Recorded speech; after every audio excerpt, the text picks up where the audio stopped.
नमस्कार मेरे प्यारे दोस्तों, मैं हूं आपका दोस्त मिस्टर श्याम और आप सभी का स्वागत करता हूं हमारे चैनल खौफनाक शैडो पर।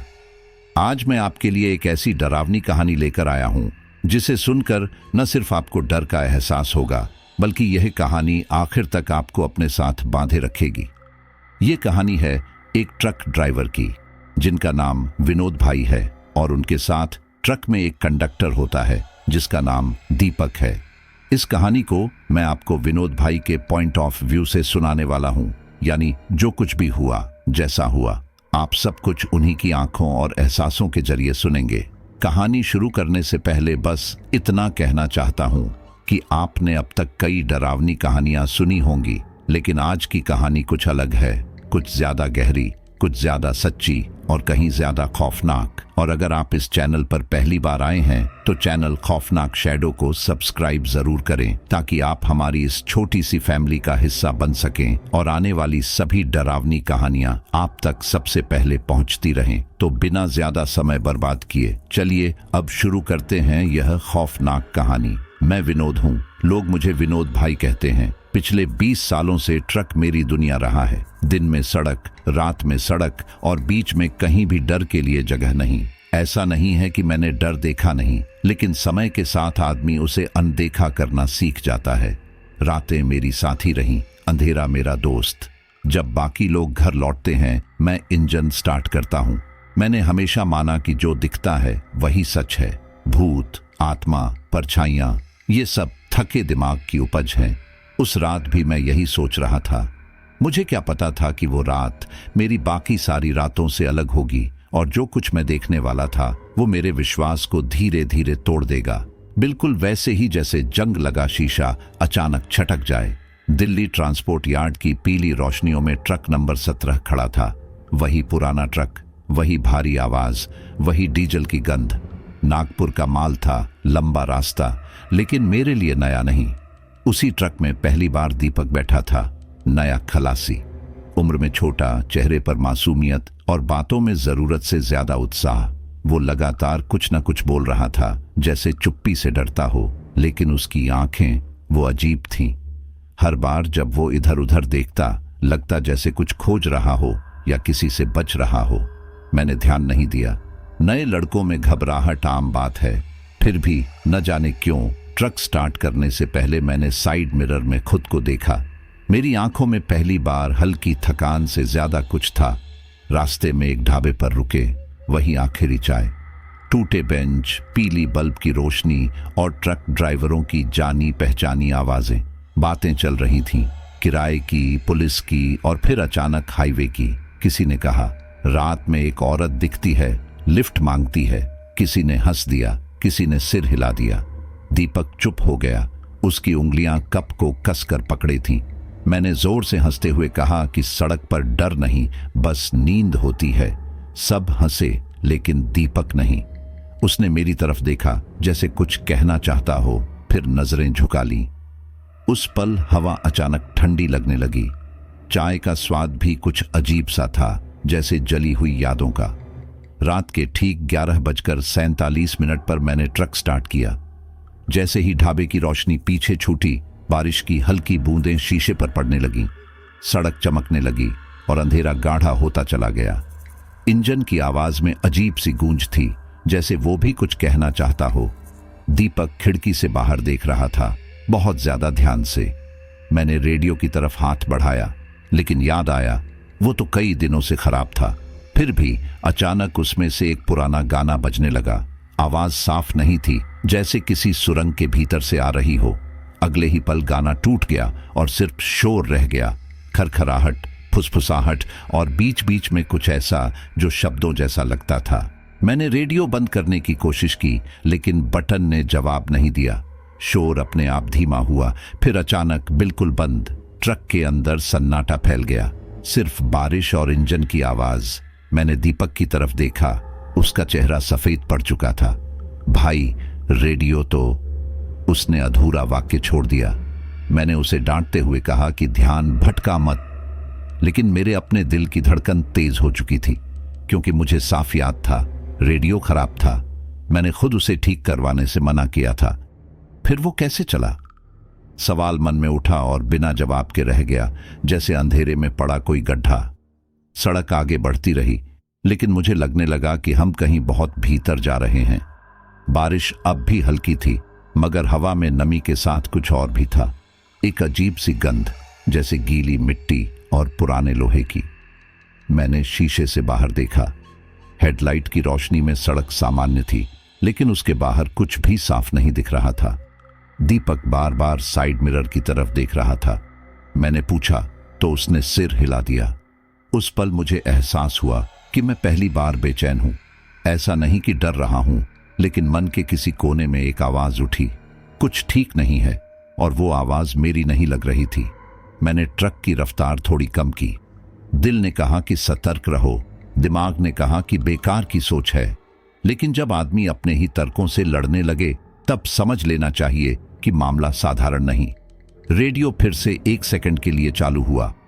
इस बार कोई गाना नहीं, सिर्फ एक भारी सांस जैसी आवाज। फिर खामोशी। मैंने स्टीयरिंग पर पकड़ कस ली। मेरे होंठों से अनायास निकला, रेडियो तो खराब था। वही बात, लेकिन इस बार मजाक में नहीं। इस बार उसमें डर की हल्की परछाई थी। और उसी पल मुझे यकीन हो गया कि ये सफर सिर्फ नागपुर तक नहीं जाने वाला।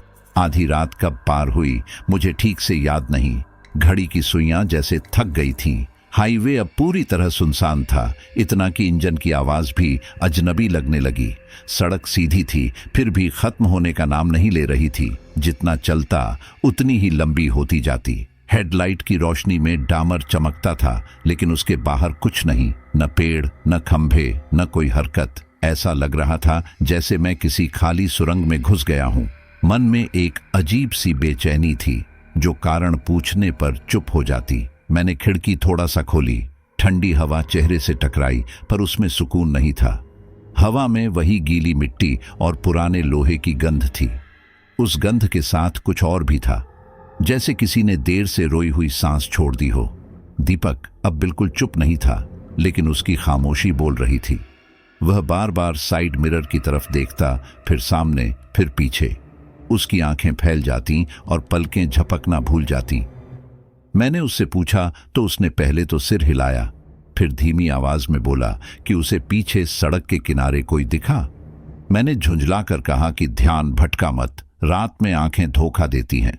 लेकिन मेरी बात खत्म होने से पहले ही उसने फिर मिरर की तरफ देखा, इस बार ज्यादा देर तक। उसकी उंगलियां सीट को कसकर पकड़े थीं। मुझे लगा जैसे ट्रक के अंदर हवा भारी हो गई हो। इंजन की आवाज भी थोड़ी दब सी गई थी, जैसे कोई उसे सुन रहा हो। कुछ मिनट बाद जब मैंने आदतन साइड मिरर में देखा, तो दिल ने जैसे एक धक्का खाया। एक पल के लिए, बस एक पल, मुझे सफेद रंग की झलक दिखी, सड़क के किनारे, बिल्कुल किनारे। मैंने तुरंत ब्रेक मारा। ट्रक झटके से रुका। बाहर कुछ नहीं था, सड़क खाली, बारिश की हल्की बूंदें और दूर तक सन्नाटा। मैंने खुद को कोसा, कहा कि थकान है। लेकिन जब ट्रक के पीछे गया तो मेरे पैरों तले जमीन खिसक गई। गीली मिट्टी में पैरों के निशान थे, छोटे नहीं, बड़े नहीं, बस साफ, ऐसे जैसे कोई अभी अभी वहां खड़ा होकर चला गया हो। बारिश में भी वो निशान धुले नहीं थे। मैंने दीपक की तरफ देखा, उसका चेहरा पत्थर जैसा हो गया था। हम फिर से चले, लेकिन अब सड़क बदल चुकी थी। वही मोड़, वही दूरी, लेकिन एहसास अलग। रास्ते के बोर्ड दिखे, पर उन पर लिखे नाम समझ में नहीं आ रहे थे। कुछ अक्षर गायब, कुछ उल्टे।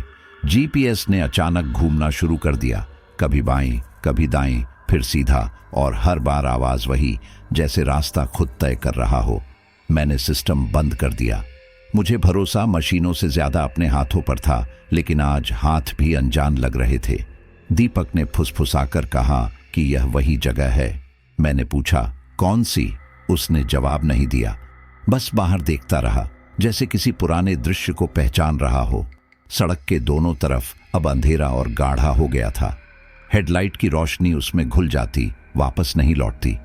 कभी कभी लगता कि दूर कुछ खड़ा है, फिर पलक झपकते ही गायब। मैंने शीशा पोंछा, आंखें मली। दिमाग बहाने ढूंढ रहा था, नींद, बारिश, थकान, लेकिन दिल चुप नहीं था। दिल कह रहा था कि यह जगह हमें देख रही है, जैसे हर मोड़ पर कोई जानता हो कि हम कहां से आए हैं। दीपक ने अचानक कहा कि औरत फिर दिखी। इस बार मैंने गुस्सा नहीं किया, क्योंकि मेरे अपने अंदर भी वही तस्वीर उभर रही थी, सफेद, स्थिर और इंतजार करती हुई। मैंने रफ्तार बढ़ाई, फिर कम की। कुछ भी बदल नहीं रहा था। वही सड़क, वही मोड़। ऐसा लग रहा था जैसे हम गोल गोल घूम रहे हों। पेट्रोल मीटर वही था, लेकिन इंजन थकता नहीं था। बाहर उतरने का मन नहीं हुआ। अंदर रहना भी भारी लग रहा था। मैंने स्टीयरिंग पर पसीना महसूस किया। उस पल मुझे पहली बार लगा कि डर बाहर नहीं, अंदर से उठ रहा है। जैसे कोई पुरानी याद धीरे धीरे जाग रही हो, कोई ऐसा नाम जो जुबान तक आकर रुक जाता हो। मैंने खुद से कहा कि यह सिर्फ एक सड़क है, लेकिन दिल ने जवाब दिया, यह सड़क सिर्फ सड़क नहीं है। आखिरकार मैंने धीमी आवाज में वह बात कही जो मन में गूंज रही थी। मैंने कहा कि ऐसा लगता है जैसे यह रास्ता मुझे पहचानता है, जैसे मैं यहां नया नहीं हूं। शब्द कहते ही हवा ठंडी हो गई। दीपक ने मेरी तरफ देखा। उसकी आंखों में डर नहीं, बल्कि यकीन था। ट्रक अपने आप एक झटके से आगे बढ़ा, जैसे किसी ने धक्का दिया हो। साइड मिरर में मुझे फिर वही सफेद झलक दिखी, इस बार ज्यादा साफ। मैंने शीशा नहीं घुमाया, सीधे सामने देखा, क्योंकि मुझे एहसास हो चुका था अगर पीछे देखा तो शायद वापस लौटना मुमकिन नहीं रहेगा। दीपक की चुप्पी अचानक नहीं आई। वह जैसे धीरे धीरे ट्रक के अंदर फैल गई। कुछ देर पहले तक जो लड़का बेवजह हंस रहा था, अब उसकी हंसी जैसे किसी ने छीन ली हो। वह सीट पर सीधा बैठा था, आंखें सामने सड़क पर टिकी थीं, लेकिन देख कहीं और रहा था। मैंने 2-3 बार उससे बात करने की कोशिश की, पर उसके जवाब छोटे और कटे हुए थे। ऐसा लग रहा था जैसे वह हर शब्द बोलने से पहले सोच रहा हो कि कहीं कुछ गलत न निकल जाए।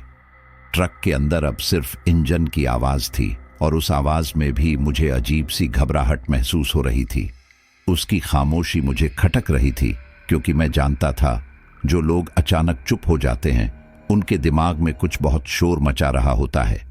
काफी देर बाद उसने बिना मेरी तरफ देखे कहा कि यह रास्ता उसे जाना पहचाना लग रहा है। उसकी आवाज में कोई हैरानी नहीं थी, बल्कि एक अजीब सा डर था, जैसे वह किसी पुराने सच को स्वीकार कर रहा हो। मैंने पूछा कि पहले कभी आया है क्या, तो उसने सिर हिलाया, पर साफ जवाब नहीं दिया। तभी उसकी जेब से एक मुड़ी टुड़ी फोटो फिसलकर नीचे गिर गई। मैंने उसे उठाया। फोटो पुरानी थी, किनारे घिसे हुए। उसमें एक आदमी खड़ा था, और पीछे वही हाईवे, वही मोड़, वही खालीपन। आदमी का चेहरा साफ नहीं था, लेकिन उसकी खड़ी होने की मुद्रा कुछ जानी पहचानी लगी। मैंने दीपक से पूछा कि यह कौन है। उसने जल्दी से फोटो ले ली और कहा कि कुछ नहीं, बस पुरानी याद है। लेकिन उसकी उंगलियां कांप रही थीं। मैं कुछ और पूछ पाता, उससे पहले रेडियो में हलचल हुई। पहले हल्की खरखराहट, फिर जैसे किसी ने माइक के पास आकर सांस ली हो। आवाज बहुत धीमी थी, लेकिन साफ थी।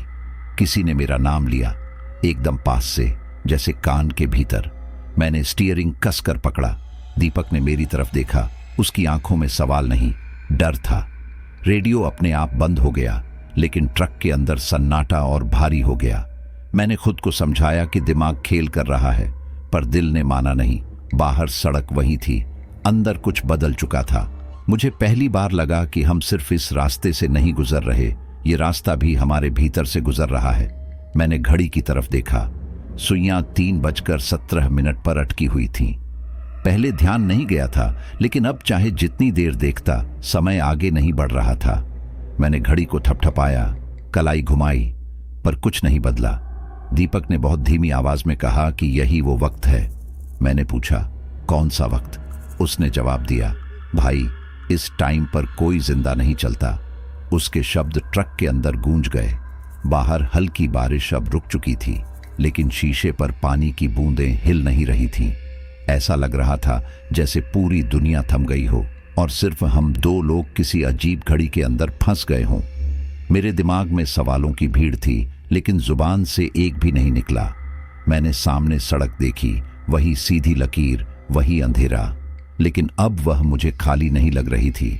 ऐसा महसूस हो रहा था जैसे कोई अदृश्य चीज हमारे साथ साथ चल रही हो। दीपक ने आंखें बंद कर लीं, जैसे कुछ याद करने की कोशिश कर रहा हो या कुछ देखने से बच रहा हो। उसके चेहरे पर पसीना था, जबकि ट्रक के अंदर ठंड बढ़ती जा रही थी। मैंने पहली बार महसूस किया कि यह सिर्फ डर नहीं है, यह पहचान का डर है। जैसे कोई पुराना हिसाब खुलने वाला हो और मैं उसे टाल नहीं सकता। रेडियो फिर से बहुत हल्की आवाज में चालू हुआ। इस बार कोई शब्द नहीं, सिर्फ फुसफुसाहट। ऐसा लगा जैसे कई लोग एक साथ बहुत धीरे बोल रहे हों। मैंने बंद करने की कोशिश नहीं की, किसी अजीब वजह से मन नहीं हुआ। दीपक ने अचानक कहा कि हमें यहां रुकना नहीं चाहिए था। मैंने पूछा, कहां? उसने बाहर इशारा किया, लेकिन बाहर कुछ नहीं था। उसकी आवाज टूट रही थी। मुझे लगा जैसे वह किसी ऐसे डर को जानता है जिसका नाम लेने से भी डर लगता है। उस पल मुझे एहसास हुआ कि दीपक सिर्फ खलासी नहीं है, वह इस रास्ते से किसी तरह जुड़ा हुआ है। मैंने गहरी सांस ली और खुद से कहा कि यह बस एक रात है, लेकिन यह दिलासा खोखला था, क्योंकि अंदर कहीं यह यकीन बैठ चुका था कि यह सफर साधारण नहीं है। यह माल पहुंचाने का रास्ता नहीं, बल्कि किसी अधूरे सच की तरफ ले जाने वाला सफर है। ट्रक चलता रहा, लेकिन मुझे लग रहा था कि हम आगे नहीं, किसी गहराई में उतर रहे हैं।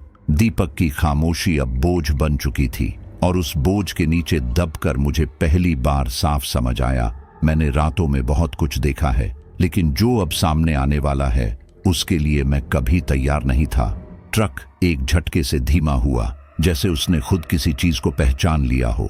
सामने जो दिखा उसने मुझे चौंका दिया। सड़क के किनारे एक ढाबा था, या जो कभी ढाबा रहा होगा। जली हुई दीवारें, टूटी छत, काली पड़ी लकड़ियां। वहां कोई रोशनी नहीं थी, फिर भी अंधेरे के बीच एक आकृति साफ दिख रही थी। एक लड़की, वह ढाबे के सामने खड़ी थी, भीगी हुई, बाल चेहरे से चिपके हुए। ऐसा नहीं लग रहा था कि वह अचानक आई हो, बल्कि जैसे बहुत देर से वहीं खड़ी इंतजार कर रही हो। मैंने ब्रेक दबाया। दीपक ने मेरा हाथ पकड़ लिया। उसकी पकड़ कांप रही थी। उसने कुछ नहीं कहा, लेकिन उसकी आंखों में साफ मना करने की गुहार थी। फिर भी मैं नीचे उतरा, क्योंकि उस पल मुझे लगा कि अगर मैं आगे बढ़ गया तो शायद खुद को कभी माफ नहीं कर पाऊंगा। वह लड़की धीरे से मेरी तरफ बढ़ी। उसकी चाल में थकान थी और आंखों में ऐसा दर्द जिसे शब्दों में नहीं बांधा जा सकता। उसने कुछ नहीं कहा, बस मदद के लिए देखा।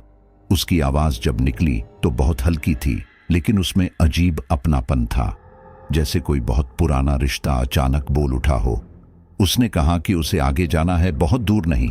बारिश की ठंड में वह कांप रही थी। उस पल मेरे भीतर का ड्राइवर चुप हो गया और इंसान जाग गया। मैंने पीछे देखा, दीपक सिर हिला रहा था, उसका चेहरा डर से भरा हुआ था। फिर भी मैंने दरवाजा खोला और लड़की से कहा कि बैठ जाओ।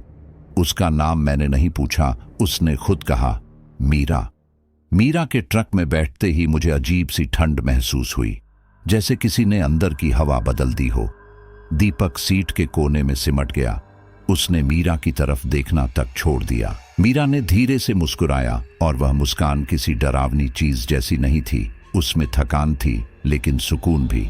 ट्रक फिर चल पड़ा। कुछ पल तक कोई कुछ नहीं बोला। फिर मीरा ने बात शुरू की, बिल्कुल ऐसे जैसे हम पहले से एक दूसरे को जानते हों। उसने मुझसे पूछा कि मैं हमेशा रात में ही क्यों चलता हूं। सवाल साधारण था, लेकिन मुझे चौंका गया। मैंने जवाब दिया, और बातों बातों में अपनी जिंदगी के वो हिस्से छू लिए जिनका जिक्र मैं किसी से नहीं करता। मीरा बहुत ध्यान से सुन रही थी। बीच बीच में वह ऐसे बोलती जैसे मेरे दिल की बात पहले से जानती हो। उसने मेरे अतीत के दर्द को बिना जाने सही शब्दों में छू लिया। उसकी बातें सुनकर मेरे सीने में अजीब सा बोझ हल्का होने लगा। उसकी हंसी बहुत धीमी थी, लेकिन उसमें ऐसा सुकून था जो मुझे बरसों से नहीं मिला था। एक पल के लिए मैं भूल गया कि यह रात अजीब है, कि सड़क बदल रही है, कि समय रुका हुआ है। उस पल मुझे लगा कि शायद कुछ मुलाकातें इसी तरह होती हैं, बिना वजह, लेकिन बहुत गहरी। मीरा की मौजूदगी किसी पुराने घर जैसी लग रही थी, जहां लौटने का रास्ता भूल चुके हों। लेकिन दीपक पर मीरा का असर बिल्कुल अलग था। वह लगातार पसीना पोंछ रहा था, जबकि ठंड बढ़ती जा रही थी।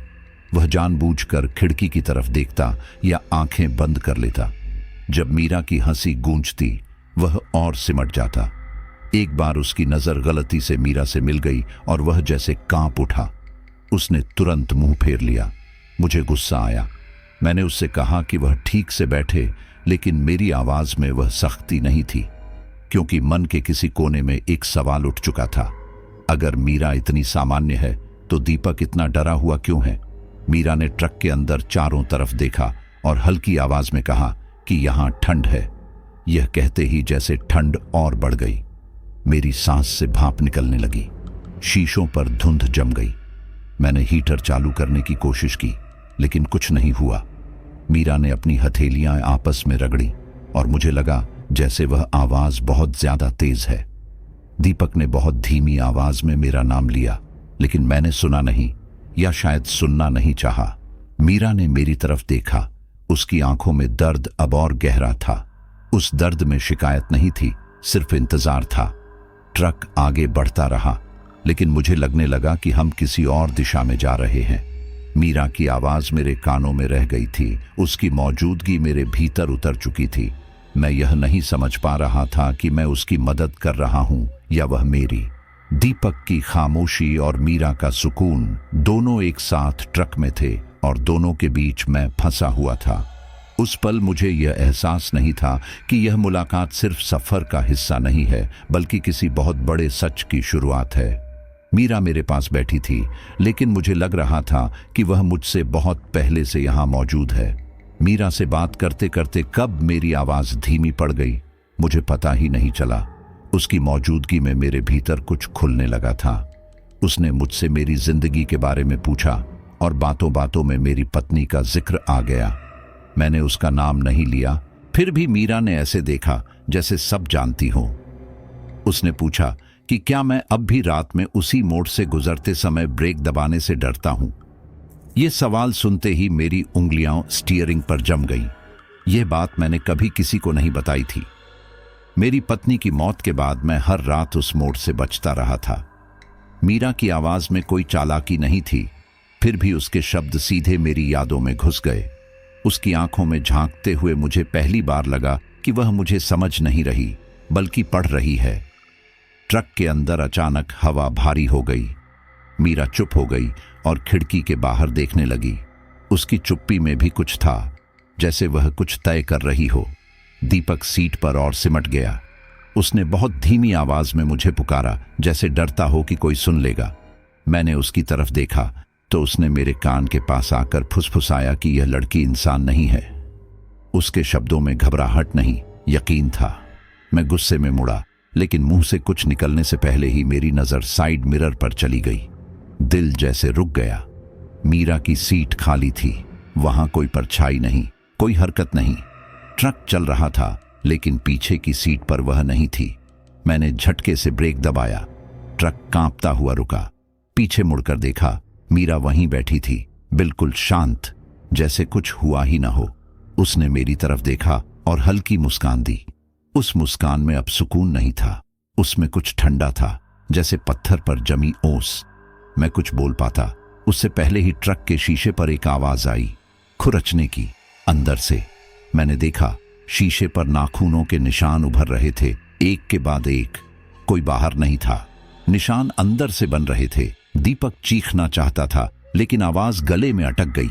मीरा ने अपनी उंगलियां मोड़ी और निशान रुक गए, जैसे वे उसकी इजाजत से ही बने हों। मीरा की आवाज बदल चुकी थी। वह अब धीमी नहीं, गहरी थी, जैसे एक ही आवाज में दो लोग बोल रहे हों। उसने कहा कि डरने की जरूरत नहीं है, सच हमेशा डरावना नहीं होता। उसकी आंखें अब पहले जैसी नहीं थीं, उनमें चमक नहीं, एक स्थिर गहराई थी। उसने मुझसे पूछा कि क्या मुझे वह रात याद है जब मैं रुका नहीं था। मेरे शरीर में सिहरन दौड़ गई। मैंने पूछा, कौन सी रात? उसने जवाब नहीं दिया, बस सामने सड़क की तरफ देखती रही। ट्रक अपने आप चल पड़ा, जैसे किसी ने एक्सीलरेटर दबा दिया हो। मेरे पैर पैडल पर नहीं थे। दीपक रोने लगा, बिल्कुल बच्चे की तरह। रेडियो अचानक चालू हुआ। वही आवाज, वही लाइन, इस बार साफ और पास से, रात रुकती नहीं है विनोद। मेरा नाम इस तरह लिया गया जैसे कोई बहुत पुराना जानने वाला पुकार रहा हो। मीरा ने आंखें बंद कर लीं और उसकी सांसें धीमी हो गईं। ट्रक के अंदर ठंड अब हड्डियों तक उतर आई थी। मैंने शीशे पर दोबारा देखा, नाखूनों के निशान अभी भी थे। मीरा ने कहा कि जो दिखता है वह पूरा सच नहीं होता। कुछ चीजें तब तक नहीं दिखती जब तक उनसे मुंह न मोड़ा जाए। उसके शब्द मेरे दिमाग में हथौड़े की तरह बज रहे थे। मैंने अपनी पूरी ताकत से स्टीयरिंग पकड़ा। भागने का मन हुआ, ट्रक छोड़कर सड़क पर दौड़ने का, लेकिन बाहर अंधेरा ऐसा था जैसे दीवार। मीरा ने मेरी तरफ देखा और पहली बार उसके चेहरे पर कोई भावना नहीं थी, न दर्द न सुकून, बस इंतजार। दीपक सीट पर गिर पड़ा। उसकी आंखें खुली थीं, लेकिन वह कहीं और देख रहा था। रेडियो की आवाज धीमी हुई, फिर खामोशी। उस खामोशी में मुझे अपनी धड़कन सुनाई दे रही थी, बहुत तेज। और उसी पल मुझे समझ आ गया, यह सड़क, यह रात, यह सफर सब मुझे छोड़ने वाले नहीं हैं। मैंने गहरी सांस ली, लेकिन हवा फेफड़ों तक नहीं पहुंची। मीरा अब भी पास बैठी थी, लेकिन मुझे लगा जैसे वह हर जगह है, शीशे में, रेडियो में, सड़क पर। मैंने खुद से कहा कि यह सब सपना है, पर सपना इतना ठोस नहीं होता। मेरी उंगलियां सुन्न हो चुकी थीं और उस पल बिना किसी नाटकीय एहसास के बस एक साफ सच्चाई की तरह मेरे भीतर यह बात बैठ गई, मैं भाग नहीं सकता, न इस ट्रक से, न इस रात से, और न उस सच से जो धीरे धीरे सामने आ रहा था। मीरा की मौजूदगी अब मेरे लिए सुकून नहीं रही थी, वह मेरे भीतर दबी चीजों को उभारने लगी थी। वह ऐसे सवाल पूछती जिनके जवाब मैंने खुद से भी छिपा रखे थे। उसने मेरी पत्नी का नाम लिए बिना उसकी आदतें गिना दी, उसकी हंसी की आवाज और वह डर जो मेरी आंखों में बस गया था। मेरे सीने में कुछ कस गया। मुझे याद आने लगा कि कैसे एक रात के बाद सब बदल गया था। मीरा की आंखें मुझ पर टिकी थीं, जैसे वह सिर्फ सुन नहीं रही हो बल्कि देख रही हो मेरे भीतर। उसकी हर बात के साथ मेरी सांसें भारी होती जा रही थीं। ऐसा लग रहा था कि ट्रक के अंदर हवा कम हो रही है और यादें ज्यादा। मेरी पत्नी की मौत की तस्वीरें अब साफ होने लगी थीं। 10 साल पहले इसी हाईवे पर, इसी अंधेरे में, बारिश की हल्की फुहार में मैं तेज चला रहा था। सामने अचानक कुछ आया था। ब्रेक दबाए थे, लेकिन देर हो चुकी थी।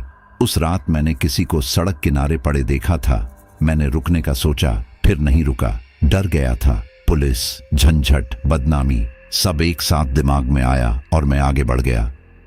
मीरा ने बिना मेरी बात सुने कहा कि कुछ फैसले उसी पल इंसान को तोड़ देते हैं।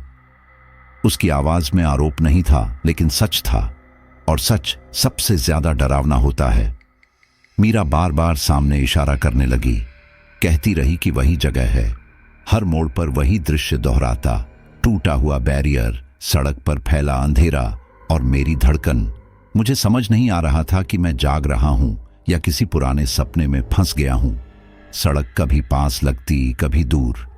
ट्रक चलता रहा, लेकिन मुझे लगने लगा कि हम आगे नहीं बढ़ रहे बल्कि पीछे लौट रहे हैं, यादों की तरफ। मीरा ने कहा कि कुछ रास्ते समय से नहीं, इंसान से जुड़े होते हैं। जब तक इंसान उनका सामना नहीं करता, वे उसे छोड़ते नहीं। अचानक ट्रक की रफ्तार अपने आप कम होने लगी। मैंने ब्रेक दबाया, लेकिन पैडल ढीला था। ब्रेक काम नहीं कर रहे थे। दिल जोर से धड़कने लगा। दीपक सीट से चिपक गया। मीरा बिल्कुल शांत थी। उसने कहा कि घबराने से कुछ नहीं बदलेगा। ट्रक धीरे धीरे उसी मोड़ की तरफ बढ़ रहा था जहां सब शुरू हुआ था। मेरे हाथ कांप रहे थे, लेकिन स्टीयरिंग मेरे काबू में नहीं था। ऐसा लग रहा था जैसे ट्रक नहीं, कोई और हमें चला रहा हो। बाहर अंधेरा और गाढ़ा हो गया था, जैसे रात भी हमारी परीक्षा ले रही हो। मीरा ने बहुत धीमी आवाज में कहा कि कुछ रास्ते छोड़ने के लिए नहीं होते। उसके शब्द सीधे मेरे भीतर उतर गए। मैंने आंखें बंद की, लेकिन दृश्य और साफ हो गए। वह औरत सड़क किनारे पड़ी, मदद के लिए उठता हुआ हाथ और मेरा आगे बढ़ जाना। मेरे गले में कुछ अटक गया। मैंने कभी किसी से यह नहीं कहा था, लेकिन उस पल मन ही मन कबूल कर लिया कि मैं दोषी हूं। मैंने भागकर अपनी जिंदगी बचाई थी, लेकिन किसी और की जिंदगी छीन ली थी। मीरा की मौजूदगी उस कबूलनामे की गवाह बन चुकी थी। अब मुझे सपने और हकीकत में फर्क समझ नहीं आ रहा था। ट्रक के शीशे में मुझे अपना चेहरा दिखा, लेकिन वह मेरा नहीं लग रहा था। आंखों में डर नहीं, शर्म थी। मीरा ने मेरी तरफ देखा और पहली बार उसकी आंखों में भी कुछ बदला, जैसे उसने वही सुना जो वह सुनना चाहती थी। दीपक सिसक रहा था, लेकिन उसकी आवाज दूर से आती लग रही थी।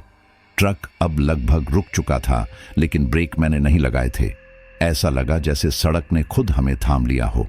मैंने गहरी सांस ली और सिर झुका लिया। उस पल मुझे एहसास हुआ कि यह सिर्फ डर की कहानी नहीं है, यह सजा की शुरुआत है। मैं चाहे जितना भागा हूं, यह अतीत मेरी परछाई बनकर मेरे साथ चला है। मीरा ने कुछ नहीं कहा, लेकिन उसकी खामोशी में फैसला था। ट्रक के अंदर सब स्थिर था, लेकिन मेरे भीतर सब टूट चुका था। मैंने पहली बार अपने अपराध को शब्दों में नहीं, एहसास में स्वीकार किया, और उसी स्वीकार के साथ मुझे समझ आ गया कि अब यह रास्ता मुझे वहीं ले जाएगा जहां से मैं कभी भागा था। दीपक अब खुद को संभाल नहीं पा रहा था। वह अचानक सीट से फिसलकर नीचे बैठ गया और उसके मुंह से सिसकियां निकलने लगीं।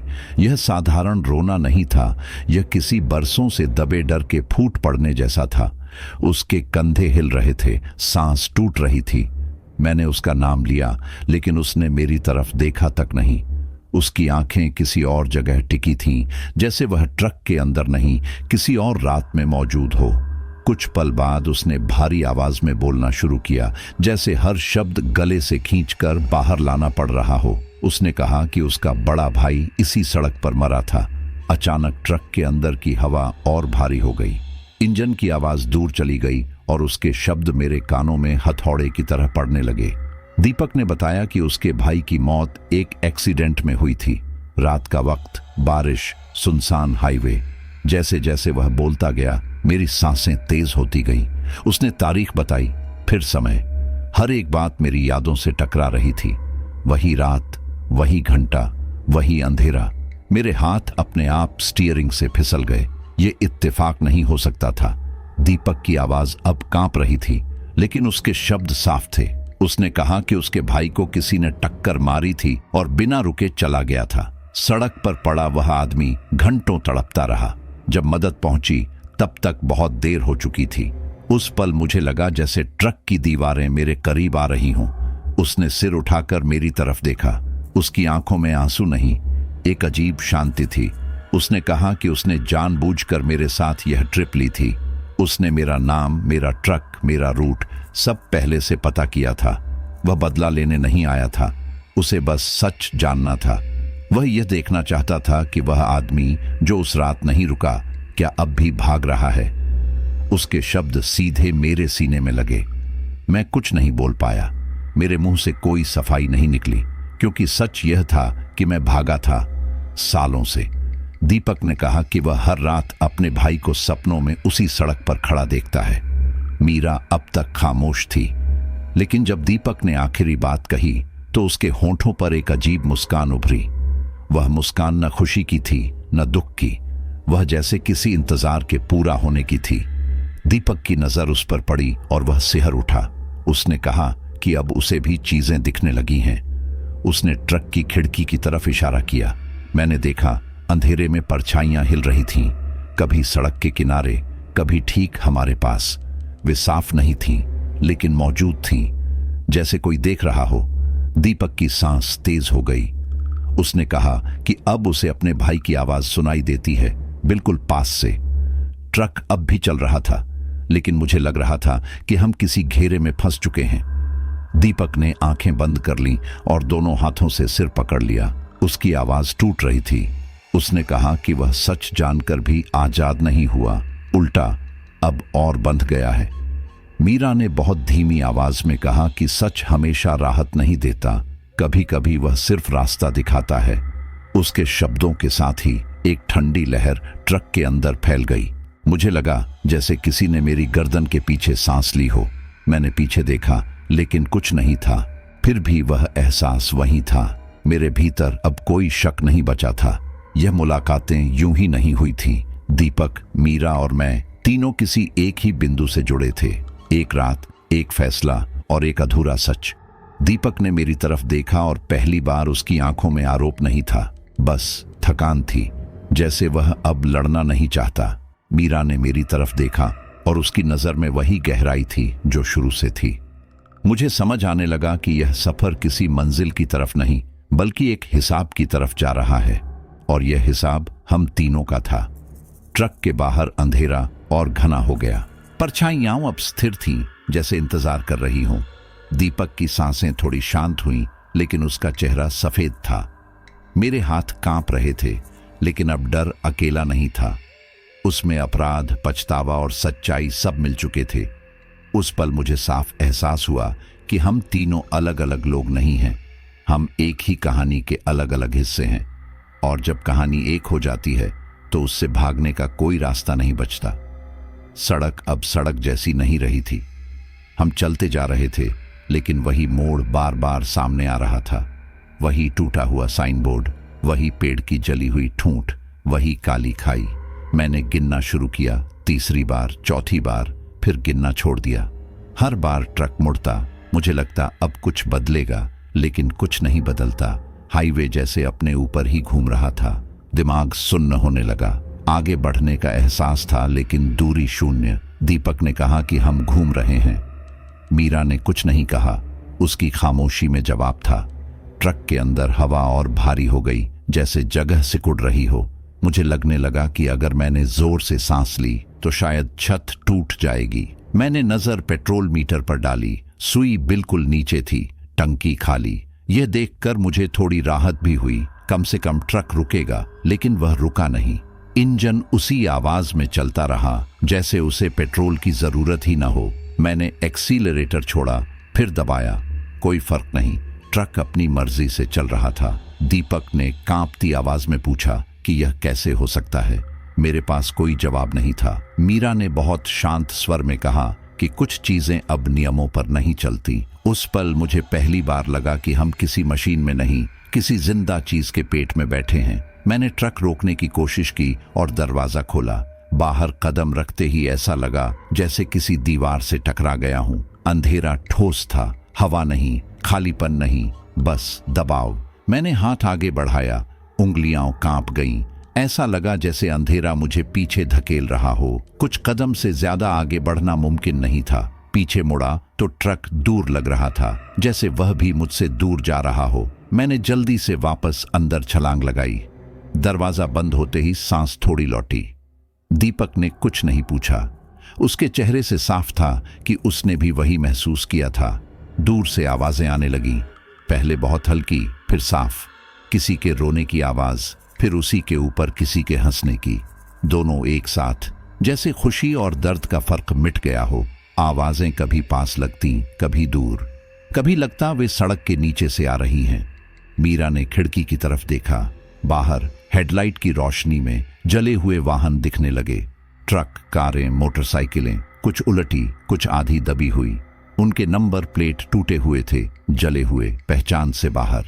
मुझे लगा जैसे मैं किसी कब्रगाह से गुजर रहा हूं, जहां हर कब्र चलती हुई सड़क है। मीरा ने आखिरकार बोलना शुरू किया। उसने कहा कि यह रास्ता अधूरी आत्माओं का है, जो अपने अंत से पहले भागे, जो सच छोड़कर चले गए, वे यहीं अटक गए। उसने बताया कि यह हाईवे बाहर से दिखता है, लेकिन अंदर से एक जाल है। यहां समय नहीं चलता, दूरी नहीं बदलती, सिर्फ यादें घूमती हैं। दीपक की आंखों से आंसू बहने लगे। उसने कहा कि उसे अपने भाई की आवाज सुनाई दे रही है। मैं भी सुन रहा था, लेकिन पहचान नहीं पा रहा था कि वह किसकी है। हर आवाज में एक शिकायत थी, लेकिन किसी में गुस्सा नहीं, बस थकान। मीरा ने मेरी तरफ देखा और कहा कि जो भागे वो यहीं फंसे। उसके शब्द मेरे भीतर ढंस गए। मुझे समझ आने लगा कि यह जगह मुझे क्यों नहीं छोड़ रही। मैंने हमेशा भागना चुना था, उस रात भी, उसके बाद भी। ट्रक चलता रहा, मोड़ दोहराते रहे, आवाजें बढ़ती रहीं। मुझे लगने लगा कि मेरी सांसें भी मेरी नहीं हैं। हर सांस जैसे उधार की हो, थोड़ी देर बाद वापस ले ली जाएगी। छाती भारी थी, सिर घूम रहा था। मैं बैठा था, लेकिन गिरने का एहसास था, जैसे जमीन नहीं, यादें खिसक रही हों। अब डर के साथ एक अजीब सी थकान आ गई थी। भागने का मन भी थक चुका था। मैंने स्टीयरिंग पर सिर टिका दिया। बाहर वही अंधेरा, वही लूप, वही आवाजें। मीरा बिल्कुल शांत थी, जैसे यह सब उसके लिए नया न हो। दीपक सिमट कर बैठा था, जैसे जगह कम पड़ रही हो। मुझे साफ महसूस हो रहा था कि यह हाईवे खत्म नहीं होगा, क्योंकि यह बाहर नहीं, हमारे भीतर चल रहा था। और जब रास्ता अंदर बन जाता है तो उससे बाहर निकलने के लिए सिर्फ चलना काफी नहीं होता। मीरा बहुत देर तक चुप रही, जैसे शब्दों को इकट्ठा कर रही हो। ट्रक की रफ्तार अब अपने आप स्थिर थी। बाहर अंधेरा थमा हुआ। उसने मेरी तरफ देखा और पहली बार उसकी आंखों में वह नरमी नहीं थी जिसने मुझे बांध रखा था। उसने कहा कि जिस औरत को मैंने उस रात नहीं रोका था वही वह है। उसकी आवाज में न गुस्सा था न रोना, बस सच। मेरे भीतर कुछ टूट गया। वह बोली कि वह उस रात अकेली नहीं थी, उसके भीतर एक और जान थी, गर्भवती थी, मदद मांग रही थी। मैंने उसकी तरफ देखा, कहना चाहा कि मुझे याद नहीं कि मैं डर गया था, लेकिन शब्द झूठ बनकर गले में अटक गए, क्योंकि मुझे याद था, सब कुछ याद था। बस मैंने उसे दबा दिया था। मीरा ने बताया कि जब मैंने ट्रक आगे बढ़ाया तो उसने पीछे से मुझे पुकारा था। उसकी आवाज बारिश में डूब गई थी। सड़क पर गिरते ही दर्द नहीं, ठंड ज्यादा थी। वह कहती रही कि कोई रुक जाएगा, लेकिन कोई नहीं रुका। उसकी सांसें धीरे धीरे कम होती गईं, बच्चे की हलचल भी। उस रात एक नहीं 2 जिंदगियां खत्म हुई। उसकी बातों के साथ मुझे वह दृश्य साफ दिखने लगा, सड़क की नमी, हेडलाइट की रोशनी और मेरा आगे बढ़ जाना। मैं आंखें बंद कर लेता, लेकिन उसकी आवाज भीतर गूंजती रहती। उसने कहा कि वह बदला नहीं चाहती, बदला उसे जिंदा नहीं कर सकता, उसे न्याय चाहिए था, वह न्याय जो मैंने छीन लिया था। उसने कहा कि जब वह पहली बार ट्रक में बैठी तो उसने मुझे नहीं पहचाना था, लेकिन मेरी आवाज, मेरी आदतें, मेरी चुप्पी, सब धीरे धीरे उसे याद दिलाने लगे। और फिर उसे एहसास हुआ कि मैं वही हूं। उसने यह भी कहा कि वह मुझे नुकसान पहुंचा सकती थी, लेकिन उसने ऐसा नहीं किया, क्योंकि कहीं ना कहीं वह चाहती थी कि मैं खुद सच तक पहुंचूं। मेरा प्यार, मेरी सहानुभूति, वही उसकी कमजोरी बनी। उसने माना कि वह भी इंसान थी कभी, और इंसान रहते हुए उसने मुझे पसंद किया। यह स्वीकार करना मेरे लिए सबसे भारी था, क्योंकि उस पल मुझे लगा कि मैंने उसे दूसरी बार धोखा दिया है, इस बार भरोसे में। मीरा की आंखें अब अलग थीं, उनमें इंसानियत की नमी नहीं थी, बस इंतजार था, जैसे कोई बहुत पुरानी घड़ी आखिरी टिक का इंतजार कर रही हो। उसने कहा कि यह हाईवे इसलिए नहीं रुकता क्योंकि यहां सच अधूरा है। जो बातें नहीं कही गईं, जो माफी नहीं मांगी गई, वे सड़क बनकर घूमती रहती हैं।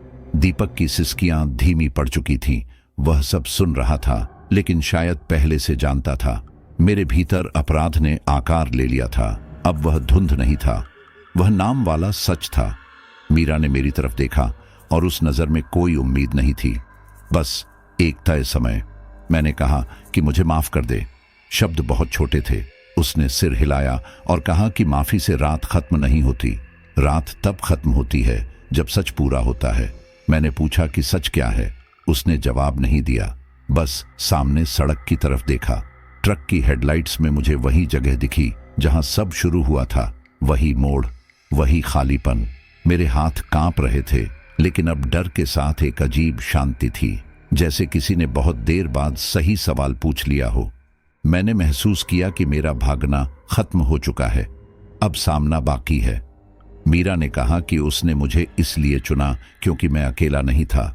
मेरे भीतर भी एक खालीपन था जो उसकी तरह अधूरा था। उसने कहा कि प्यार कभी कभी इंसान को कमजोर करता है और कभी सच्चा बनाता है। मेरा प्यार उसे यहां तक लाया, अब वही प्यार मेरा इम्तिहान है। उसकी आवाज भारी थी लेकिन साफ।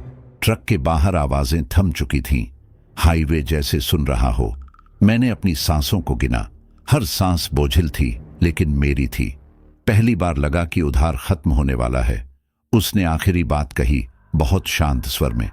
उसने कहा कि रात तभी खत्म होगी जब सच पूरा होगा। उन शब्दों के साथ ही मुझे समझ आ गया कि यह कहानी यहीं नहीं रुकेगी, ये खुल चुकी है मेरे भीतर, इस सड़क पर और उस मोड़ पर जहां मैंने डर को चुना था। मीरा अब भी पास थी, लेकिन वह पास होकर भी दूर थी, जैसे सच हमेशा होता है। मैंने स्टीयरिंग पर हाथ रखा और सामने देखा। अंधेरा अब डरावना नहीं था, वह इंतजार कर रहा था। मीरा ने बहुत साफ शब्दों में कहा कि कोई एक जिंदा नहीं जाएगा। उसकी आवाज में अब कोई रहस्य नहीं था, बस फैसला था। उसने कहा कि या मैं या दीपक। उन शब्दों के गिरते ही ट्रक के अंदर सब कुछ जैसे जम गया। हवा, आवाजें, मेरे हाथ, सब स्थिर। मैं कुछ बोलना चाहता था लेकिन गला सूख गया। दीपक ने मेरी तरफ देखा, उसकी आंखों में डर नहीं था, उसमें थकान थी, जैसे वह बहुत पहले से इस पल का इंतजार कर रहा हो। मीरा का चेहरा आधा अंधेरे में था, आधा रोशनी में। वह अब भूत जैसी नहीं लग रही थी, न ही पूरी इंसान। वह बस एक सच थी जो टाला नहीं जा सकता था। दीपक ने खुद को कसूरवार ठहराया। उसने कहा कि अगर वह सच की तलाश में न आता तो यह सब नहीं होता। उसकी आवाज कांप रही थी, लेकिन शब्द मजबूत थे।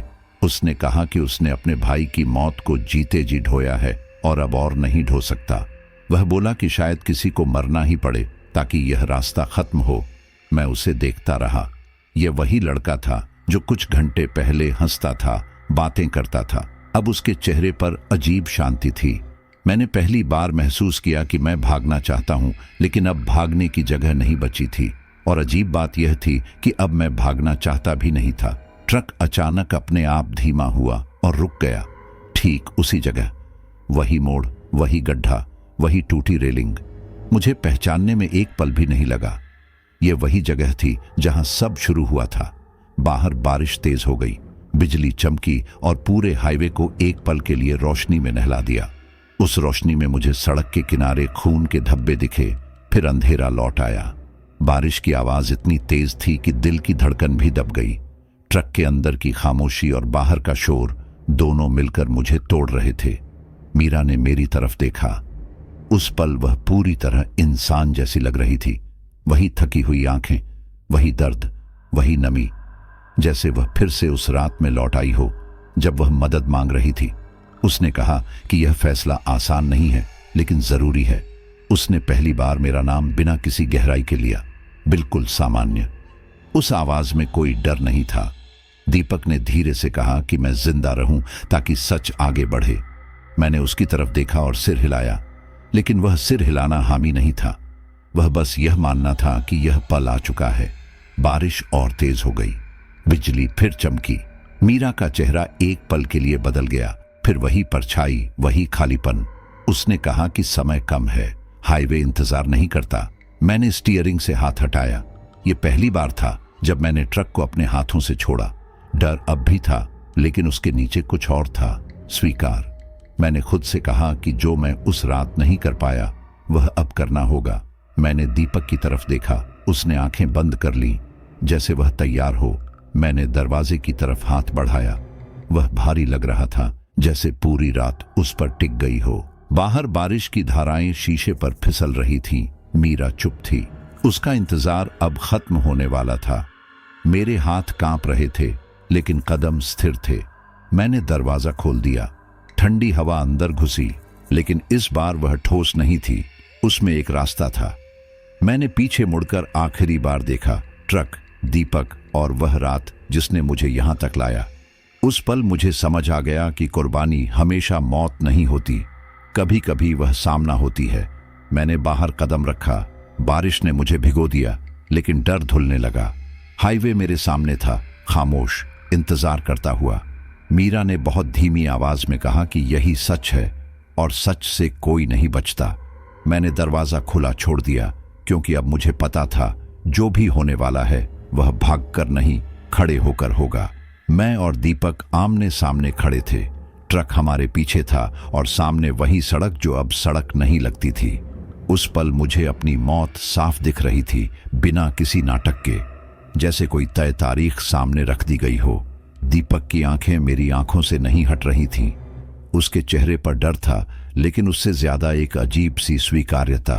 बारिश अब रुक चुकी थी, लेकिन हवा में नमी और ठंड दोनों थी। मुझे लग रहा था कि अगर मैंने एक कदम भी पीछे हटाया तो जमीन मुझे निगल लेगी। हमारे बीच मीरा खड़ी थी, लेकिन वह वही नहीं थी जो पहले थी। उसका चेहरा पल पल बदल रहा था। कभी वही थकी हुई औरत, कभी सड़ा हुआ मांस जिसमें आंखें गड्ढों जैसी लगती थीं। मैं पलकें झपकाता, लेकिन दृश्य नहीं बदलता। मीरा की शक्ल में यह बदलाव किसी डराने वाले तमाशे जैसा नहीं था। वह बस सच्चाई थी, बिना सजावट के। उसका सुंदर चेहरा और सड़ा हुआ चेहरा दोनों एक ही वक्त में मौजूद थे, जैसे वह दिखा रही हो कि इंसान और आत्मा के बीच फर्क बस समय का होता है। उसके पीछे अब और लोग दिखने लगे थे। धुंध के भीतर से आकृतियां उभर रही थीं। कुछ के चेहरे पहचाने जा सकते थे, कुछ के नहीं। किसी का हाथ टूटा हुआ था, किसी का सिर झुका हुआ। वे सभी चुप थे, लेकिन उनकी मौजूदगी भारी थी। ऐसा लग रहा था जैसे हवा में वजन बढ़ गया हो। मैं सांस ले रहा था, लेकिन हर सांस के साथ सीने में दर्द था। हवा में अचानक एक आवाज गूंजी, बच्चे के रोने की। वह तेज नहीं थी, लेकिन सीधी दिल में उतरने वाली। वह रोना किसी एक दिशा से नहीं आ रहा था, वह हर तरफ था। मेरे कानों में गूंजता रहा, जैसे कोई बहुत छोटा बच्चा बहुत देर से रो रहा हो और अब थक चुका हो। मेरे घुटने कमजोर पड़ गए। मीरा ने कहा कि यह वही आवाज है जिसे वह हर रात सुनती रही। उसने कहा कि हर आत्मा यहाँ किसी अधूरे गुनाह के साथ फंसी है। कोई भागा, कोई झूठ बोला, कोई चुप रहा। गुनाह हमेशा किसी का खून करना नहीं होता, कभी कभी चुप रहना भी गुनाह बन जाता है। दीपक ने मेरी तरफ देखा और बहुत धीमी आवाज में कहा कि मैं भाग जाऊं। उसके शब्दों में हुक्म नहीं था, बस आखिरी कोशिश थी। उसने कहा कि मैं अभी भी जा सकता हूं। शायद उसने खुद को आगे बढ़ाया, जैसे वह रास्ता रोक लेगा। उस पल मुझे उसकी उम्र दिखी। वह अब खलासी नहीं था, न बदला लेने वाला। वह सिर्फ एक छोटा भाई था जो बहुत थक चुका था। लेकिन मैंने देखा कि हाईवे हमें चारों तरफ से घेर चुका है। सड़क के किनारे अब कोई खाली जगह नहीं थी।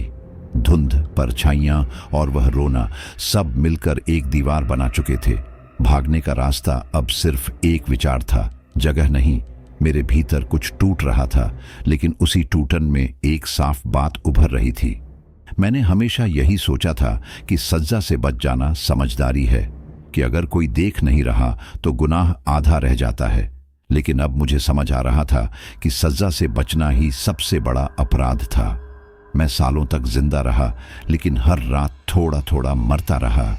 मीरा ने मेरी तरफ देखा और पहली बार उसकी आंखों में कोई सवाल नहीं था, सिर्फ यह जानना था कि अब मैं क्या करूंगा। आसपास खड़ी आत्माएं बिल्कुल स्थिर थीं, जैसे इस फैसले का इंतजार कर रही हों। मैंने दीपक की तरफ कदम बढ़ाया। वह पीछे नहीं हटा।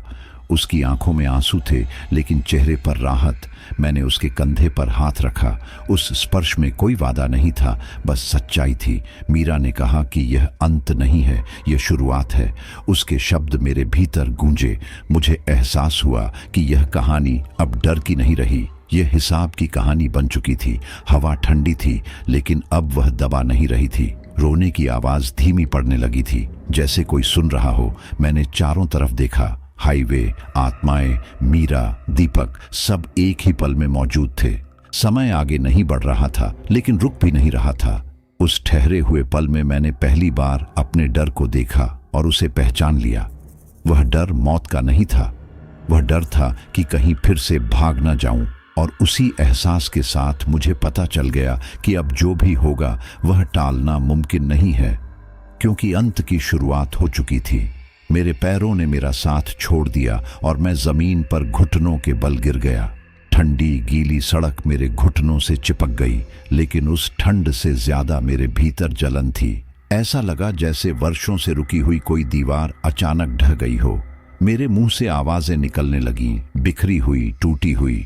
मैंने जोर से बोलना शुरू किया, जैसे अगर आवाज धीमी हुई तो सच फिर दब जाएगा। मैंने कहा कि मैं डर गया था, कि मैंने सिर्फ खुद के बारे में सोचा था। उस रात मैंने इंसान होना छोड़ दिया था। मेरे शब्द हवा में फैल गए और हर शब्द के साथ मेरा सीना हल्का और आंखें भारी होती चली गईं।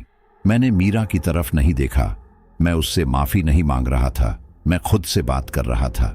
मैंने खुद से कहा कि मैंने गलत किया, और यह गलत एक पल का नहीं था, यह रोज का था। हर रात जब मैं उसी सड़क से गुजरा, हर बार जब मैंने याद को दबाया, हर बार जब मैंने कहा कि अब बहुत देर हो चुकी है, मैंने स्वीकार किया कि मेरा डर स्वार्थ था और मेरा स्वार्थ गुनाह। मेरी आवाज कांप रही थी, लेकिन रुक नहीं रही थी। शब्द अपने आप निकलते जा रहे थे, जैसे वे भी बरसों से बाहर आने का इंतजार कर रहे हों। बारिश की बूंदें मेरे चेहरे पर गिर रही थीं, लेकिन आंसू उनसे ज्यादा थे।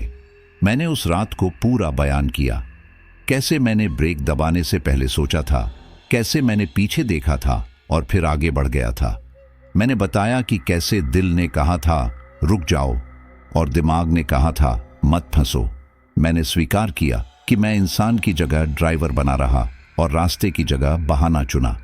मेरी आवाज अब टूट रही थी, शब्द गले में अटकते, फिर जोर से बाहर निकलते। उस अंधेरे में मेरी आवाज अकेली नहीं थी, वह हर परछाई तक पहुंच रही थी। मुझे ऐसा लग रहा था जैसे मैं पहली बार सच बोल रहा हूं, बिना किसी सफाई के।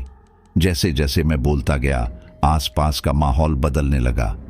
हवा जो अब तक भारी थी थोड़ी हल्की होने लगी। धुंध में खड़ी परछाइयां हिलने लगीं, फिर धीरे धीरे स्थिर हो गईं। कुछ आकृतियां पीछे हटने लगीं, जैसे उन्हें वह सुनने को मिल गया हो जिसका इंतजार था। बच्चे के रोने की आवाज अब बहुत दूर से आ रही थी, फिर एक पल में थम गई। हाईवे की खामोशी अब डरावनी नहीं थी, वह थकी हुई थी, जैसे लंबी रात के बाद सुबह का इंतजार। मुझे लगा कि मेरे शब्दों ने किसी अदृश्य गांठ को खोल दिया है। मैंने पहली बार मीरा की तरफ देखा। उसके चेहरे पर आंसू थे। वे आंसू किसी इंसान जैसे थे, भारी और सच्चे। वह चुप थी, लेकिन उसकी आंखों में वह खालीपन नहीं था जो पहले था। उसमें दर्द था, लेकिन अब उसमें सुनने का एहसास भी था। उसने कुछ नहीं कहा, उसे कहने की जरूरत नहीं थी। दीपक हमारे थोड़े पीछे खड़ा था। वह कुछ नहीं बोल रहा था, न रो रहा था, बस देख रहा था। उसकी आंखों में पहली बार डर नहीं था, वहां शांति थी, जैसे किसी ने उसका बोझ थोड़ा हल्का कर दिया हो। मेरे भीतर कुछ बदल चुका था। मैं अब भी घुटनों के बल था, लेकिन मुझे लग रहा था कि मैं गिरा नहीं हूं। मैंने अपनी सांसों पर ध्यान दिया। वे अब तेज नहीं थीं, हर सांस पूरी लग रही थी। तभी मुझे एक अजीब सी आवाज सुनाई दी, बहुत हल्की लेकिन साफ। टिक टिक। मैंने सिर उठाया। मेरी कलाई पर घड़ी की सुई हिल रही थी। समय चल रहा था। पहली बार। यह छोटा सा बदलाव मेरे लिए किसी चमत्कार से कम नहीं था। समय जो अब तक रुका हुआ था, मेरी कबूलनामा सुनकर आगे बढ़ गया था। मैं धीरे धीरे खड़ा हुआ। मेरे पैर अब भी कांप रहे थे, लेकिन डर से नहीं, थकान से। मीरा ने मेरी तरफ देखा और सिर झुकाया। वह इशारा माफी का नहीं था, स्वीकार का था। दीपक ने गहरी सांस ली, जैसे वह भी पहली बार खुलकर सांस ले रहा हो। हाईवे अब हमें घेर नहीं रहा था, वह बस वहां था। मैंने समझ लिया कि कबूल करना सजा नहीं, रास्ता है। यह अंत नहीं था, लेकिन अंधेरे से बाहर निकलने की पहली सीढ़ी थी। और उस पल मुझे यकीन हो गया कि सच बोझ नहीं होता, उसे ढोने से बोझ बनता है। मीरा ने बहुत शांत आवाज में कहा कि एक जान फिर भी देनी होगी। उसके शब्द किसी धमाके जैसे नहीं थे, बल्कि अंतिम निर्णय जैसे थे। हवा थम गई और आसपास खड़ी परछाइयां जैसे और पास आ गई। मुझे लगा कि अभी जो शांति है वह किसी तूफान से पहले की है। मैंने कुछ कहना चाहा, लेकिन शब्द नहीं निकले। दीपक ने मेरी तरफ देखा और हल्की मुस्कान दी, ऐसी मुस्कान जिसमें डर नहीं था। उसने कहा कि उसके भाई को भी उस रात कोई नहीं बचा सका था, और शायद यही बराबरी का तरीका है। उसके शब्द मेरे सीने में धंस गए। मैं आगे बढ़ा, उसका हाथ पकड़ लिया, जैसे उसे पीछे खींच लूंगा, लेकिन उसकी पकड़ मुझसे ज्यादा मजबूत थी, या शायद मेरा डर अब थक चुका था। दीपक ने धीरे धीरे मेरा हाथ छुड़ाया। उसकी आंखों में आंसू थे, लेकिन वह रो नहीं रहा था। उसने कहा कि वह सच ढूंढते ढूंढते यहां तक आया है और अब सच से भागना नहीं चाहता। मैंने उससे कहा कि यह जरूरी नहीं है, कि कोई और रास्ता होगा। मेरी आवाज टूट रही थी। मुझे एहसास हुआ कि यह वही बेबसी है जो उस रात किसी और ने महसूस की होगी। मीरा चुपचाप देख रही थी। उसके चेहरे पर कोई खुशी नहीं थी, न संतोष, बस एक भारी मजबूरी थी। दीपक ने आखिरी बार मेरी तरफ देखा, जैसे कुछ कहना चाहता हो, फिर मुड़ गया। उसी पल ट्रक के इंजन की आवाज गूंजी, अपने आप। ट्रक स्टार्ट हो चुका था। मैंने चौंक कर उसकी तरफ देखा।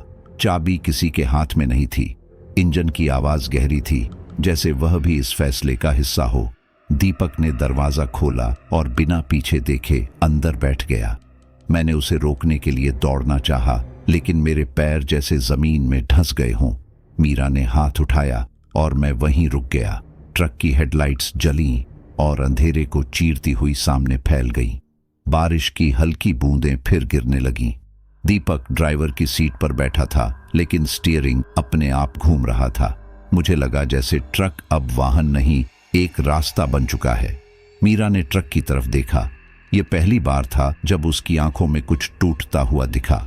वह आगे बढ़ी, 2 कदम, फिर रुक गई। उसने दीपक को उसी नजर से देखा जैसे कोई माँ अपने बच्चे को आखिरी बार देखती है। उसकी आंखों में अब इंतजार नहीं था, सिर्फ विदाई थी। उसने कुछ नहीं कहा, शब्दों की जरूरत नहीं थी। ट्रक धीरे धीरे आगे बढ़ने लगा। उसकी रफ्तार बढ़ती गई लेकिन आवाज कम होती चली गई, जैसे वह किसी और जगह में जा रहा हो। मैंने चिल्लाना चाहा लेकिन आवाज बाहर नहीं आई। गला सूख गया था, आंखें जल रही थीं। ट्रक अब सड़क के उस हिस्से पर था जहां अंधेरा सबसे घना था। हेडलाइट्स की रोशनी भी वहां जाकर घुल गई। कुछ ही पलों में वह सिर्फ 2 पीली आंखों जैसा दिखा, फिर वह भी नहीं। इंजन की आवाज आखिरी बार गूंजी और फिर सब शांत। हाईवे खाली हो गया। कोई परछाई नहीं, कोई रोना नहीं, सिर्फ हवा और बारिश की हल्की आवाज। मुझे लगा जैसे किसी ने मेरे भीतर से कुछ निकाल लिया हो। दीपक चला गया था, हमेशा के लिए। उस पल मुझे समझ आया कि बलिदान कितना शांत हो सकता है और कितना भारी। मैं वहीं खड़ा रहा देर तक। समय फिर से रुकने जैसा था, लेकिन इस बार डर नहीं था। मीरा मेरे पास आकर खड़ी हुई। उसने कहा कि कुछ कीमतें ऐसी होती हैं जो चुनी नहीं जाती, बस चुकाई जाती हैं। उसकी आवाज अब पहले जैसी नहीं थी। उसमें गहराई थी लेकिन कठोरता नहीं। मैंने उससे पूछा कि क्या यह जरूरी था। उसने जवाब नहीं दिया। शायद जवाब था ही नहीं। हाईवे अब पहले जैसा नहीं लग रहा था। वह खाली था लेकिन बोझिल नहीं, जैसे उसने जो मांगा था उसे मिल गया हो। मैंने अंधेरे की तरफ देखा जहां ट्रक गायब हुआ था। मेरे भीतर एक टीस उठी, लेकिन उसके साथ एक सच्चाई भी थी। दीपक भागा नहीं था। उसने वह किया जो मैं कभी नहीं कर पाया। मैंने सिर झुका लिया। मीरा ने मेरी तरफ देखा और पहली बार उसकी आंखों में वह खालीपन नहीं था। शायद कुछ आत्माएं हल्की हो चुकी थीं। शायद यह रात आगे बढ़ने वाली थी, लेकिन मेरे लिए यह पल हमेशा यहीं रहेगा जहां एक लड़का जो सच की तलाश में आया था खुद सच बन गया। सुबह हुई लेकिन सूरज वैसा नहीं था जैसा होना चाहिए। रोशनी थी पर उसमें गर्मी नहीं थी। आसमान हल्का नीला था, फिर भी आंखों को चुभता था। ऐसा लग रहा था जैसे रात ठीक से गई ही नहीं, बस थक कर पीछे हट गई हो। मैं सड़क के किनारे खड़ा था, उसी जगह जहां कुछ घंटे पहले सब कुछ खत्म हुआ था। हवा ठंडी थी और उसमें किसी तरह की गंध नहीं थी, न धुएं की, न बारिश की, न मिट्टी की। सब कुछ साफ था, जरूरत से ज्यादा साफ। सामने हाईवे फैला था, खाली और चुप। कोई आवाज नहीं, कोई हलचल नहीं। मुझे अपने पैरों के नीचे जमीन महसूस हो रही थी, लेकिन दिल में अब भी वही खालीपन था जो रात छोड़ गई थी। थोड़ी दूरी पर ट्रक खड़ा था, या जो बचा था। जला हुआ ढांचा, काली पड़ी धातु, पिघले हुए टायर। ऐसा लग रहा था जैसे आग बहुत तेज रही हो, लेकिन आसपास कुछ जला नहीं था। न पेड़, न सड़क, सिर्फ ट्रक। मैंने अंदर झांकने की कोशिश की। सीटें राख बन चुकी थीं, स्टीयरिंग आधा पिघला हुआ था, लेकिन कहीं कोई शरीर नहीं था, न दीपक का, न किसी और का। यह बात सबसे ज्यादा डरावनी थी। आग लगी, सब जला, लेकिन कोई लाश नहीं, जैसे कोई यहां था ही नहीं, या जैसे किसी ने जाने से पहले सब कुछ अपने साथ ले लिया हो। मेरे हाथ अपने आप कांपने लगे। यह खालीपन रात से भी ज्यादा भारी था। थोड़ी देर बाद पुलिस आई। सायरन की आवाज इस खामोशी में अजीब लगी। वे उतरे, चारों तरफ देखा, सवाल पूछे। मैंने जो देखा था वही बताया। ट्रिप, ट्रक, आग। लेकिन मेरे शब्द खोखले लग रहे थे। वे एक दूसरे को देख रहे थे जैसे कुछ मेल नहीं खा रहा हो। उन्होंने दीपक के बारे में पूछा। नाम, उम्र, पहचान मैंने बताया। वे गाड़ी में गए, रिकॉर्ड निकाले। कुछ देर बाद लौटे और बोले कि इस नाम का कोई खलासी दर्ज ही नहीं है, न इस ट्रांसपोर्ट में, न कहीं और। उनके चेहरे पर शक था, लेकिन दया भी, जैसे वे मान चुके हों कि मैं सदमे में हूं। फिर उन्होंने मीरा के बारे में पूछा। मैंने उसका नाम लिया तो वे चुप हो गए। एक अफसर ने नोटबुक बंद की और कहा कि इस इलाके में उस नाम की कोई महिला लापता नहीं है, न हाल में, न पुराने रिकॉर्ड में, जैसे वह कभी थी ही नहीं। मैंने कुछ कहना चाहा, लेकिन शब्द साथ नहीं दे रहे थे। उन्हें जो दिख रहा था वही सच था। जला हुआ ट्रक, अकेला ड्राइवर, बाकी सब मेरी कहानी। उन्होंने कहा कि शायद थकान और डर ने दिमाग पर असर डाला है। किसी ने पानी दिया, किसी ने कंधे पर हाथ रखा। सब कुछ बहुत सामान्य था, और यही बात सबसे ज्यादा असामान्य लग रही थी। जब वे चले गए, सड़क फिर से चुप हो गई। मैं वहीं खड़ा रहा। अब सूरज थोड़ा ऊपर आ चुका था, लेकिन उसकी रोशनी अब भी ठंडी थी। मैंने हाईवे की तरफ देखा। रात में जो डरावना था, अब वह साधारण लग रहा था, लेकिन मैं जानता था कि यह साधारण नहीं है। कुछ चीजें रोशनी में भी नहीं बदलती। मैंने अपनी कलाई पर घड़ी देखी। समय चल रहा था, सेकंड की सुई आगे बढ़ रही थी। यह देखकर अजीब सी राहत मिली, जैसे दुनिया ने मुझे फिर से स्वीकार कर लिया हो। लेकिन मन के किसी कोने में यह भी साफ था कि जो हुआ वह सपना नहीं था। मैंने धीरे से ट्रक के पास जाकर हाथ लगाया। धातु ठंडी थी, राख उंगलियों से चिपक गई। मुझे दीपक का चेहरा याद आया, उसकी आवाज, उसकी आंखें। वह कहीं दर्ज नहीं था, लेकिन वह था। मुझे यह भी पता था कि मीरा का नाम किसी फाइल में नहीं मिलेगा, लेकिन वह भी थी। जो चीजें कागज पर नहीं होती वे हमेशा झूठ नहीं होती। कुछ सच ऐसे होते हैं जो सिर्फ वही जानता है जिसने उन्हें जिया हो, और उनका बोझ अकेले उठाना पड़ता है। सब कहते हैं कि मैं सदमे में हूं, शायद वे सही हों, लेकिन मुझे सच्चाई पता है। मुझे पता है कि इस सड़क पर कुछ ऐसा है जो हिसाब मांगता है। मुझे यह भी पता है कि कुछ कीमतें दिखाई नहीं देती, लेकिन चुकाई जाती हैं। मैं वहां से चला गया, धीरे धीरे। पीछे मुड़कर नहीं देखा, क्योंकि कुछ चीजें पीछे देखने से वापस नहीं आती। सुबह थी, लेकिन मेरे लिए रात अभी पूरी तरह खत्म नहीं हुई थी। वह मेरे भीतर चल रही थी, शांत, ठंडी और हमेशा के लिए। कुछ महीनों बाद मैं फिर से ट्रक चलाने लगा। पहले जैसे नहीं, लेकिन चलाने लगा। सड़क छोड़ना मेरे लिए मुमकिन नहीं था। दिन में सब कुछ सामान्य लगता था। सूरज, ट्रैफिक, ढाबे, आवाजें, सब वैसा ही जैसे पहले हुआ करता था। लोग मिलते, बातें करते, हंसते। कोई नहीं जानता था कि रातें मेरे साथ क्या करती हैं। मैं भी ज्यादा कुछ नहीं कहता था। मैंने सीखा कि कुछ कहानियां बोलने के लिए नहीं होती। दिन के उजाले में हाईवे सिर्फ एक रास्ता लगता था, चौड़ा, खुला, सीधा। लेकिन मैं जानता था कि यह सिर्फ उसका एक चेहरा है। दूसरा चेहरा रात के लिए बचा रहता है। पहली रात जब मैंने फिर से लंबा सफर किया, दिल जोर जोर से धड़क रहा था। मैं खुद को समझाता रहा कि सब खत्म हो चुका है। दीपक चला गया, मीरा भी, हिसाब पूरा हुआ। लेकिन यह तसल्ली ज्यादा देर नहीं टिकती। जैसे ही अंधेरा गहराने लगा, मुझे वही पुराना एहसास होने लगा। सड़क लंबी लगने लगी, हवा ठंडी। मैंने रेडियो की तरफ देखा, वह बंद था। मैंने उसे चालू नहीं किया। मुझे डर नहीं लग रहा था, बस एक सावधानी थी। लेकिन रात अपने नियम खुद बनाती है। एक मोड़ के बाद रेडियो अपने आप चालू हो गया। वही हल्की खरखराहट, वही पुराना शोर, और फिर एक आवाज, बहुत धीमी, बहुत पास, विनोद। मेरे हाथ स्टीयरिंग पर जम गए। मैंने शीशे के सामने देखा। सड़क खाली थी। इंजन की आवाज अब भी सामान्य थी, लेकिन दिल नहीं। आवाज दोबारा आई, इस बार साफ। मेरा नाम इस तरह लिया गया जैसे कोई बहुत अपना बुला रहा हो। मैंने रेडियो बंद कर दिया। आवाज रुक गई, लेकिन एहसास नहीं। ट्रक चलता रहा। मैंने खुद से कहा कि यह सिर्फ याद है, दिमाग का खेल। लेकिन जब मैंने साइड मिरर में देखा तो मेरी सांस अटक गई। सड़क के किनारे एक छोटा बच्चा खड़ा था, बहुत छोटा, गीले कपड़े, नंगे पैर। वह मेरी तरफ देख रहा था। उसकी आंखों में डर नहीं था, बस इंतजार था। मैंने तुरंत ब्रेक नहीं मारा। ये बात मुझे खुद हैरान कर गई। मैं बस उसे देखता रहा। एक पल के लिए लगा कि वह मुस्कुराया, फिर अंधेरे में घुल गया। ट्रक रुका नहीं। पीछे सड़क खाली थी। मैंने शीशे से आंखें नहीं हटाईं।